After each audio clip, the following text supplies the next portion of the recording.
बिस्मिल्लाहिर्रहमानिर्रहीम। अस्सलाम वालेकुम। दावती नूर में कहती हूँ आपको एक बार फिर से खुशामदीद। जी, आज आपके साथ यूट्रस फिब्रॉइड के ऊपर बात होने जा रही है कि इसकी अलामात क्या है, इसकी वजूहात क्या है, ये क्यों होता है और इसका एक बहुत ही बेहतरीन और आसान किस्म का इलाज आपके साथ, वो भी बग़ैर ऑपरेशन के, शेयर करने जा रही हूँ। मेरे पास कमेंट बॉक्स में बार बार इस बात की रिक्वेस्ट आई कि आप प्लीज़ फिब्रॉइड के बारे में भी कुछ बताएं, इसके इलाज भी बताएं, क्योंकि हम ऑपरेशन नहीं करवाना चाहते हैं। ठीक है, ये वाकई बहुत सही बात है कि ऑपरेशन से हर बंदे को बड़ा डर लगता है और इस बात की कोई गारंटी नहीं है कि ऑपरेशन से जो भी फिब्रॉइड मतलब रिसोली को रिमूव कर दिया जाता है वो दोबारा नहीं होगी। अक्सर औकात ऐसा ही होता है कि रिसोली को रिमूव कर दिया जाता है रहम से और वो फिर दोबारा उसकी ग्रोथ होना स्टार्ट हो जाती है। तो सबसे पहले बात करते हैं कि ये क्यों होती है। अब तक इसकी साइंस में भी, मेडिकल साइंस भी, कोई प्रूवन वजह इसकी रीज़न नहीं डिटेक्ट की गई कि फिब्रॉइड क्यों होते। जो मेन रीज़न अब तक इसकी बताई गई है वो यही कहा गया कि ये एक जेनेटिक डिसऑर्डर है। मतलब अगर आपसे पहले आपकी किसी बड़ी बहन को, आपकी अम्मी को या आपकी फैमिली में ये इशू रन कर रहा है तो कभी इम्कान है कि ये प्रॉब्लम आपके साथ होगी। रिसर्च के मुताबिक ये 100 में से 40% फीमेल को फिब्रॉइड का मसला आफ्टर 40 की एज से होना स्टार्ट हो जाता है। लेकिन आजकल की जो जनरेशन है और जिस किस्म का लाइफस्टाइल है और जिस तरह का उनका खाने पीने का और रहन सहन का तरीका है, तो 16 साल की लड़कियां भी अब फिब्रॉइड के साथ डिटेक्ट की जा रही है, मतलब उनको फिब्रॉइड है।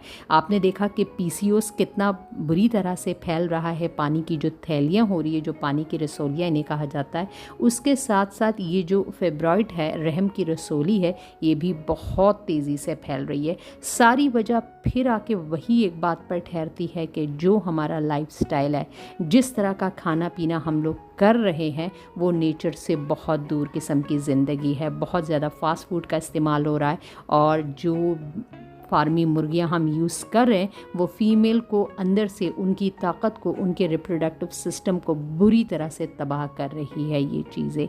तो ये फिब्रॉइड जो होते हैं, ये रहम के अंदर रसोलियाँ बनना शुरू हो जाती है। कभी कभार ये रसोली एक होती है और कभी कभार ये पॉलीसिस्टिक, मतलब बहुत ज़्यादा तादाद में भी बनना शुरू हो जाती है। इनकी साइज़ की अगर बात की जाए तो ये मटर के दाने से लेकर एक इंसान की मुट्ठी तक जब बंद की जाए उसे, तो इतने तक इसका साइज़ चला जाता है। और ये जो फिब्रॉइड होते हैं, ये जो रहम की रसोलियाँ होती, कभी कभार इनमें कोई दर्द, कोई पेन, कुछ नहीं हो रहा होता है, ये जस्ट आपके अंदर मौजूद होती है। और लेकिन कभी कभार ऐसा भी होता है कि इसके वजह से लोअर एब्डोमेन में हमें पेन होना स्टार्ट हो जाता है, हमें यूरिन पास करने में बहुत ज़्यादा प्रॉब्लम होना स्टार्ट हो जाती है और दर्द कभी कभार इतना शदीद होता है कि पेन किलर लेने की ज़रूरत पड़ती है। ये फिब्रॉइड ज़्यादातर हार्मोनल डिसबैलेंस की वजह से भी होते हैं। अच्छा, अब किन लोगों को पता चले कि हमारे फिब्रॉइड या मतलब रसौली अंदर मौजूद है, इसकी सबसे एक बड़ी पहचान ये है कि पीरियड्स बहुत ज़्यादा फ्लो के साथ आते हैं, मतलब बहुत एक्सेसिव ब्लीडिंग होती, बहुत ज़्यादा फीमेल का खून जो होता है ज़ाया हो रहा होता है और इसकी वजह से फ़ीमेल एनेमिक हो जाती है, मतलब उनके अंदर खून की कमी हो जाती है, चेहरा जर्द पड़ जाता है, आँखें पीली हो जाती है, हर वक्त एक नकाहत और थकावट की कैफियत उनके ऊपर रहती है, जी भी मतला रहा होता है, सर चकरा रहा होता है, किसी काम में भी उनका जी सही तरीके से नहीं लग रहा होता है। ये फिब्रॉइड की जो कंडीशन है, अगर हम प्रेगनेंसी के हवाले से इसकी बात करें तो ये फीमेल को कंसीव नहीं होने देती।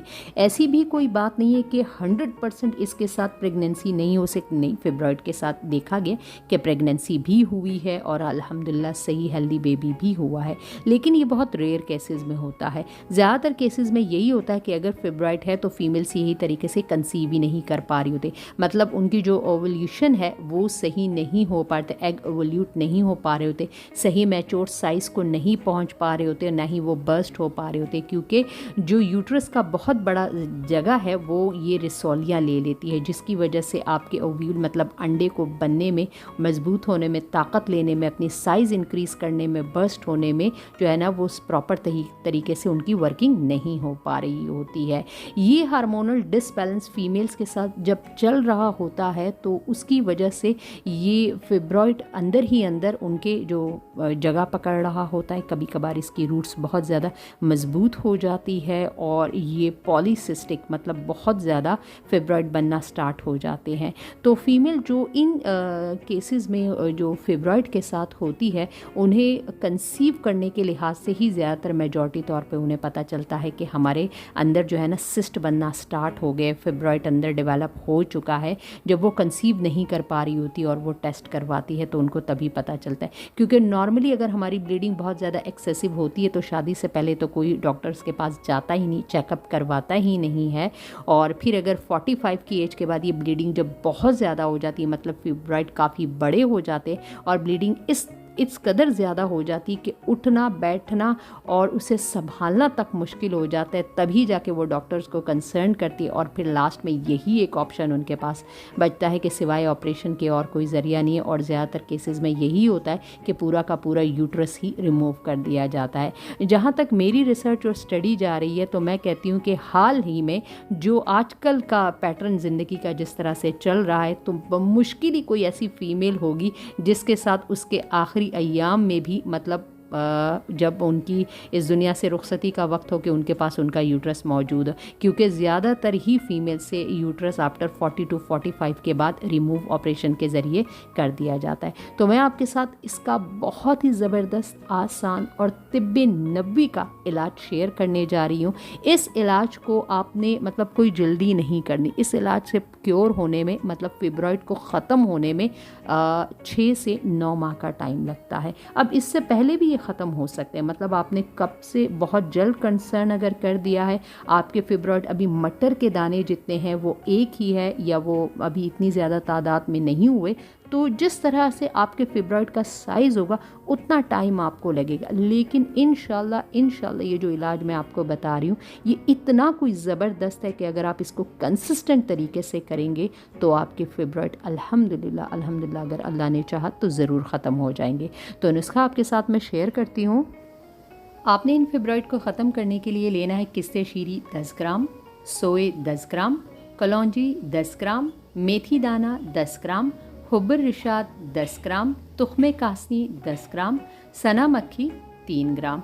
ये सारी चीज़ें आपने ले लेनी है और अपने ही सामने इनको अच्छी तरह से साफ़ करना है। पंसार से बहुत ही बेस्ट क्वालिटी के हर्ब्स आपने लेने हैं कि वो बहुत ज़्यादा पुराने ना हो, गंदे ना हो। उनकी धूल मिट्टी हटाने के बाद गीला धोना इनको कुछ भी नहीं है। और ख़ुद कोशिश करें कि खुद ही मिक्सी जार में पीस ले, उनसे ना पिसवाएं आप। और फिर इन्हें पीसने के बाद आपने एक एयर टाइट डब्बे में रख लेना है। और सुबह नाश्ते के बाद आपने आधा चाय का चम्मच हल्के से, मतलब बहुत ज़्यादा भरा हुआ आधा चाय का चम्मच नहीं लेना है, आपने नाश्ते के बाद ले लेना है। और फिर आपने रात सोने से पहले या शाम को आपने आधा चाय का चम्मच ले लेना है। इस तरह से आपने इसको करना है और वक्तन फ़वक्तन आप अपने टेस्ट भी करवाते रहे, क्योंकि आपका साइज़ जिस तरह के जितनी मिकदार में आपके फिब्रॉइड मौजूद है उसी लिहाज से फिर ये वर्क करेगा और उतना टाइम लेगा। लेकिन ये रेमेडी बहुत ही ज़बरदस्त है, बहुत ही असर वाली है। तो होप करूँगी कि ये ज़बरदस्त सी रेमेडी प्लस आपको डिस्कशन बहुत अच्छी लगी होगी। फिर किसी नई ज़बरदस्त मौजू के साथ आपकी खिदमत में दोबारा हाजिर होंगी। इजाज़त दीजिए, अल्लाह हाफिज़।